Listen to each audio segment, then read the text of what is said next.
नमस्कार दोस्तों, साहित्य निधि चैनल में आप सभी का स्वागत है। दोस्तों, आज की कहानी का शीर्षक है सुख का अधिकार, जिसे लिखा है रीता कुमारी जी ने और वाचन संगीता मल्लिक द्वारा। इस कहानी का स्रोत है मेरी सहेली पत्रिका। तो आइए सुनते हैं आज की कहानी। धीरे धीरे टहलते हुए सुभद्रा आश्रम से काफ़ी दूर निकल आई थी। चिर परिचित गलियों में खुद ब खुद मुड़ते उसके कदम अचानक ही एक बड़ी सी कोठी के सामने आकर ठिठक गए, जो कभी लाल हवेली के नाम से मशहूर थी और जिसकी कभी वह इकलौती वारिस हुआ करती थी। बरसों बाद आज वह फिर से उसी हवेली के सामने खड़ी थी, पर अब वहाँ उसे कोई नहीं पहचानता था। अब तो उस हवेली के अधिकांश हिस्सों को तोड़कर आधुनिक मकानों में तब्दील कर दिया गया था। फिर भी वह हिस्सा अभी भी बाकी बचा था, जिसमें कभी उसका कमरा हुआ करता था। वह उस घर के सामने बने मंदिर में जा बैठी। आसपास लगभग सब कुछ बदल गया था। करीब की खाली ज़मीनों पर ऊंची ऊंची इमारतें खड़ी हो गई थी, पर उस मंदिर में कुछ खास परिवर्तन नहीं हुआ था।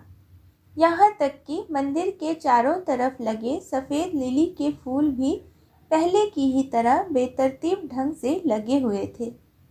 तभी हवेली की तरफ से आती जूही और बेला से सुवासित ठंडी हवाओं का झोंका उसके बालों को सहलाता निकल गया, जिसने माँ के स्पर्श की याद ताज़ा कर दी और उसकी आंखें यूं ही भर आईं। आज भले ही वह अपने घर के सामने परायों सी बैठी थी, पर कभी इसके आंगन में सिर्फ उसकी धमाचौकड़ी ही मचती थी। यह अलग बात थी कि उस पर जितना प्यार उसकी माँ न्यौछावर करती थी, उसके पापा उससे उतनी ही ज़्यादा दूरी बनाए रखते थे। इस दूरी का सबसे बड़ा कारण था उसकी लड़की होना। हमेशा से एक बेटे की चाहत रखने वाले उसके पापा के दिल में बेटी के लिए कोई जगह नहीं थी। यही कारण था कि वो माँ का भी सम्मान नहीं करते थे, क्योंकि बेटी पैदा करने वाली स्त्री का उनके जीवन में कोई स्थान नहीं था। उनकी एक एक पुकार पर माँ उनके आगे पीछे दौड़ती रहती। फिर भी जब भी मौका मिलता, अपने आग्नेयी नेत्रों से वह हम दोनों माँ बेटी को झुलसाते रहते। जब वह मात्र 14 वर्ष की थी, उसकी माँ को टीबी की बीमारी हो गई थी। कभी कभी रात भर खांसती रहती, पर कोई उनके पास नहीं होता। पापा ने बाहर बने कमरे में उनके रहने का इंतज़ाम करवा दिया था। घर की एक काफ़ी पुरानी बूढ़ी नौकरानी, जिस पर माँ के काफ़ी एहसान थे, वही उनका ध्यान रखती, पर रात में वह अकेले ही रहती थी। सुभद्रा को भी पापा ने सख्त हिदायत दे रखी थी कि वहाँ न जाए। वह भी शायद ही कभी उधर का रुख करते, पर जब उसके पापा घर पर नहीं होते, तब सुभद्रा छुपते छुपाते माँ से मिलने जाती। माँ भी उसे दूर से ही देखकर प्रसन्न होती, उसे अपने पास बैठने नहीं देती। उन्हें लगता कहीं उनकी बेटी को भी यह बीमारी ना लग जाए। माँ का क्लांत शरीर और बुझा हुआ चेहरा देख उस छोटी सी उम्र में सुभद्रा को तरह तरह की दुश्चिंताएं घेर लेती। उन दिनों टीबी की दवा मिलने लगी थी, लेकिन उसके पापा उन्हें सही समय पर सही मात्रा में दवा देते ही नहीं थे। अपनी बीमारी और पति की उपेक्षा ने उन्हें पूरी तरह तोड़कर रख दिया था। बिना किसी प्यार, विश्वास और सहारे के ज़्यादा दिनों तक अपनी बीमारी से लड़ नहीं सकी थी और जल्द ही काल के गाल में समा गई। पिता मुक्त हो गए, पर वह मुक्त नहीं हो पाई। आज भी उसकी यादों में माँ सारी रात दरवाज़ा खटखटाती हैं अंदर आने के लिए। माँ के मरते ही बिना सुभद्रा की राय जाने 15 वर्ष की उम्र में उसके पिता ने उसकी शादी दरभंगा से दूर रांची में करवा दी। सुभद्रा की शादी के मात्र 2 महीने बाद ही उन्होंने खुद अपनी शादी भी रचा ली थी। पहली बार ही जब सुभद्रा मायके आई तो उसे काफ़ी कुछ बदला बदला सा लगा। नई माँ के आ जाने से उसे अपना घर पराया और अजनबी लगने लगा। उसके बाद 2-3 बार ही वह मायके जा पाई। जैसे ही उसके मायके में उसके भाई का जन्म हुआ, पापा तो अपने वारिस के अगुवाई में ऐसे व्यस्त हो गए कि अपनी अवांछित बेटी की रही सही याद भी उनके दिल से निकल गई। उसे यह सोचकर आत्मसंतुष्टि हुई थी कि चलो, पापा के दिल में बरसों से बसी बेटे की चाहत पूरी हो गई थी। लेकिन बेटा पाने का यह सुख भी वह कहाँ ज़्यादा दिनों तक भोग पाए थे। अचानक आए हार्ट अटैक ने उनकी जान ले ली थी। ससुराल में उसे भौतिक सुख सुविधा की कमी नहीं थी, पर परंपरा व रीति रिवाजों के नाम पर ढेरों पाबंदियां थीं, जिसके कारण उस किशोरवय के कमज़ोर कंधों पर एकाएक जिम्मेदारियों का बोझ आ गया था। तरुणाई की दहलीज पर सब में आज़ादी की ललक होती है, उसमें भी थी।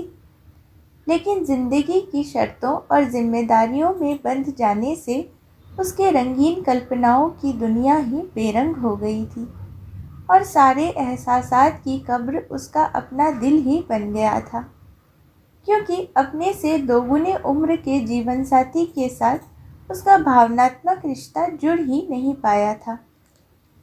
उसके पति भानुप्रताप ने भी जैसे उससे विवाह माता पिता की सेवा और घर की जिम्मेदारियां संभालने के लिए ही किया था। सुभद्रा के अनुरोध करने पर भी कभी उसे अपने साथ पटना नहीं लाते थे, जहां वह नौकरी करते थे। पटना में भानुप्रताप की एक अलग ही दुनिया थी। वहां उनकी अपने हमउम्र औरत केतकी के साथ पति पत्नी की तरह के रिश्ते थे। बस कहने भर को केतकी उनके घर में काम करने वाली बाई थी। घर के सभी लोग जानते थे, पर किसी को कोई फर्क नहीं पड़ता था। सुभद्रा ने विरोध किया तो प्रताड़ित हुई। मायके भेज देने की धमकियां मिली। मायके में हुई माँ की दुर्दशा ने उसकी हिम्मत तोड़ दी और चुप ही रहने में उसने अपनी भलाई समझी। 18 की उम्र तक पहुँचते ही वह एक बेटे की माँ भी बन गई थी। बेटे को पाकर उसने ये सोचकर राहत की सांस ली थी कि जो त्रासदी उसकी माँ को झेलनी पड़ी, कम से कम उसे तो नहीं झेलनी पड़ेगी। लेकिन बेटा और बेटी के भेदभाव से परे सुभद्रा के लिए यह बच्चा उसके कलेजे का टुकड़ा था। उसकी सोच, उसका सोना जागना सब कुछ उस बच्चे से जुड़ चुका था, पर उसके ससुराल वालों के लिए उसकी ममता का कोई मोल नहीं था। वह उस बच्चे की जन्मदात्री मात्र थी। उसके विषय में छोटे से छोटा फैसला लेने का अधिकार भी उसके पिता, दादा और दादी को था। छोटी सी उम्र में ही बेटे नकुल को सुभद्रा से अलग एक बोर्डिंग स्कूल में डाल दिया गया। वह पढ़ने में अच्छा था, इसलिए बड़ा होकर एक ऊंचे पद पर काम करने लगा। पर इकलौता वारिस होने का गुरूर और अपने पापा से मिले पुरुष सत्तात्मक अवधारणा के कारण बड़े होने पर पिता की तरह ही उसे भी माँ के फर्ज ही याद रहते, अधिकार कभी नहीं। हमेशा से वह चाहती थी कि उसका बेटा सिर्फ उच्च पद ही प्राप्त न करे, बल्कि शालीन और उदार भी बने, हर रिश्ते की मर्यादा को समझे और निभाए। लेकिन वह चाह कर भी कुछ नहीं कर पाई। देखते ही देखते सुभद्रा ने जीवन के 50 वसंत पार कर लिए, पर उसके जीवन का रूटीन नहीं बदला। सुबह से शाम तक बस एक ही तरह का काम करना, सभी की सुविधाओं का ख्याल रखना, और धीरे धीरे समय गुजरता गया। बेटे की भी शादी हुई, जिसमें वह मूक दर्शक मात्र बनी रही। बहू सुनंदा सूरत और सीरत दोनों से भली थी, लेकिन जल्द ही वह नकुल के साथ अपनी नौकरी पर चली गई। समय ने एक बार फिर करवट बदली। 6 महीने के अंदर सास ससुर दोनों स्वर्ग सिधार गए और पति की एक सड़क दुर्घटना में मृत्यु हो गई। वह पूरी तरह अकेली पड़ गई थी। लेकिन इस बार बहू ने पराया खून होकर भी सुभद्रा का साथ दिया।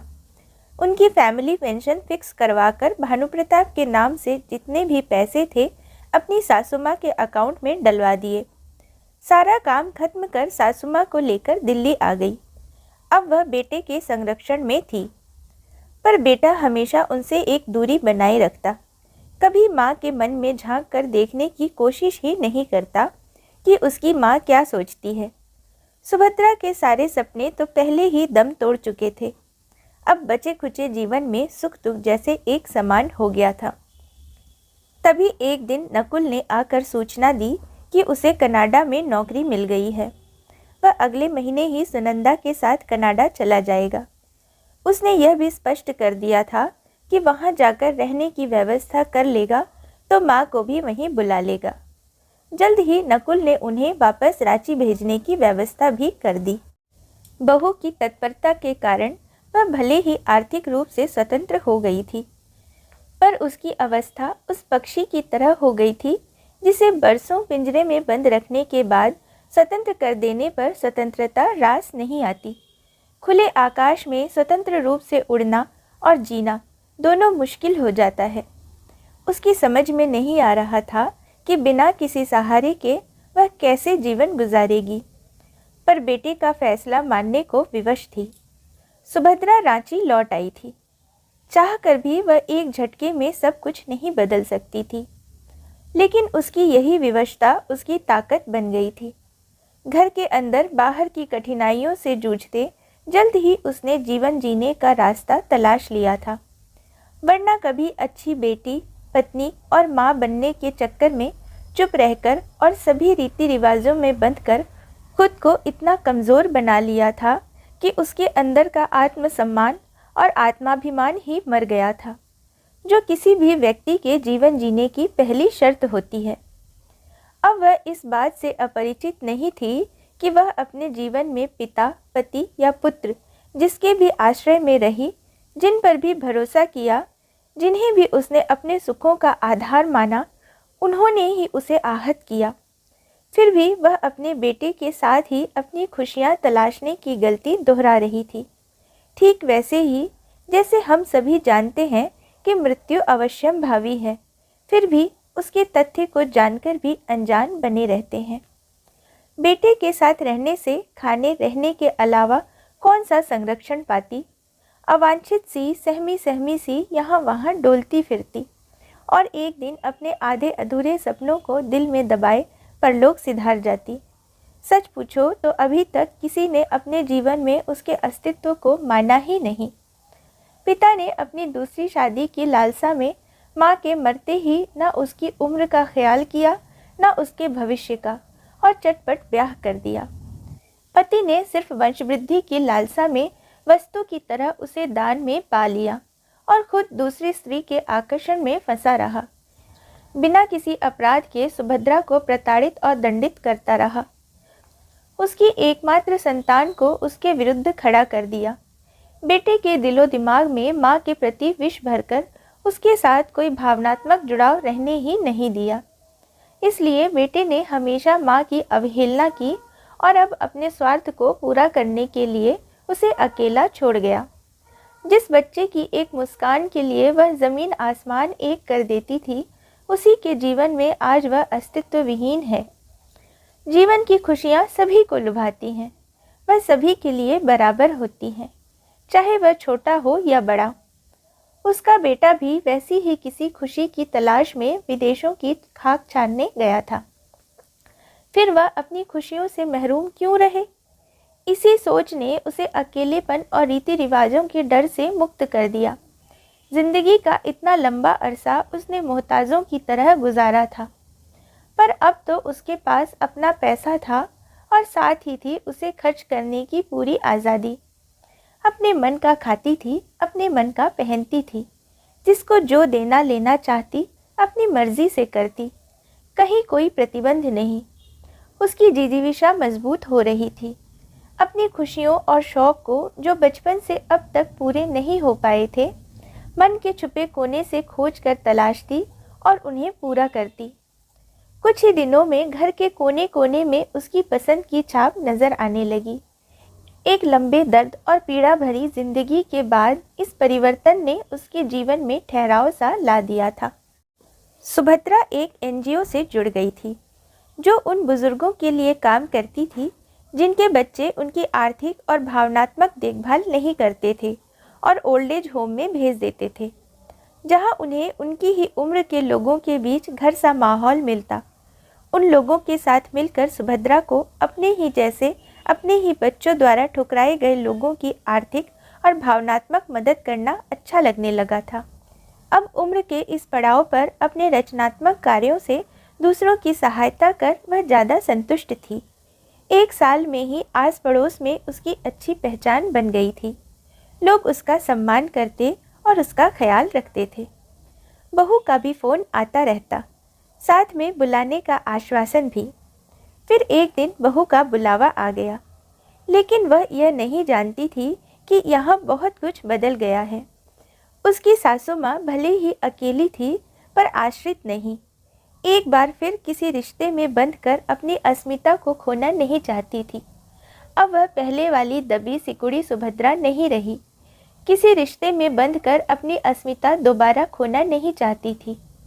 वह दृढ़ता से बोली, बहू, अगर कोई ऐसा काम आ जाए जहाँ तुम दोनों को मेरी ज़रूरत पड़े तो मैं ज़रूर आऊँगी और अपने सामर्थ्य भर तुम दोनों की सहायता करूँगी, पर आश्रय पाने के लिए नहीं आऊँगी, क्योंकि मैंने अपनी ज़िंदगी का मुकाम पा लिया है। अब उसी तरफ बढ़ना है। बहू को समझते देर नहीं लगी कि सासू माँ ने अपनी आत्मा पर बचपन से लादे हुए बोझ को उतार फेंका है। यही उनके जीवन को सार्थक बनाएगा। ठीक है माँ, लेकिन एक बात हमेशा याद रखिएगा कि आप अकेली नहीं हैं। जब भी आपको ज़रूरत होगी, आपका बेटा आपके साथ हो ना हो, आपकी बहू आपके साथ होगी। बहू की बातों ने उसे एक नया बल दिया। तब से अपने चुने हुए रास्ते पर निर्विघ्न बढ़ती जा रही थी। आज भी वह एक वृद्धाश्रम के उद्घाटन के सिलसिले में दरभंगा आई थी, तो अपने मायके की याद उसे यहाँ तक खींच लाई और स्मृतियों के भाले उसे लहूलुहान करने लगे। शाम गहराने लगी तो वह चौंक कर उठ खड़ी हुई। अपने मायके की इमारत को अंतिम बार भरपूर दृष्टि से देख सामने जाते एक रिक्शे को रोककर बैठ गई। क्या करती उस मकान में जाकर, जहाँ किसी को उसकी याद तक नहीं। दोस्तों, मैं आशा करती हूँ मेरे द्वारा सुनाई गई ये कहानी आपको पसंद आई है। अगर पसंद आई है तो मेरे इस वीडियो को लाइक और मेरे चैनल को सब्सक्राइब ज़रूर कीजिएगा। मिलते हैं अगले शुक्रवार एक नई कहानी के साथ। कहानी सुनने के लिए धन्यवाद।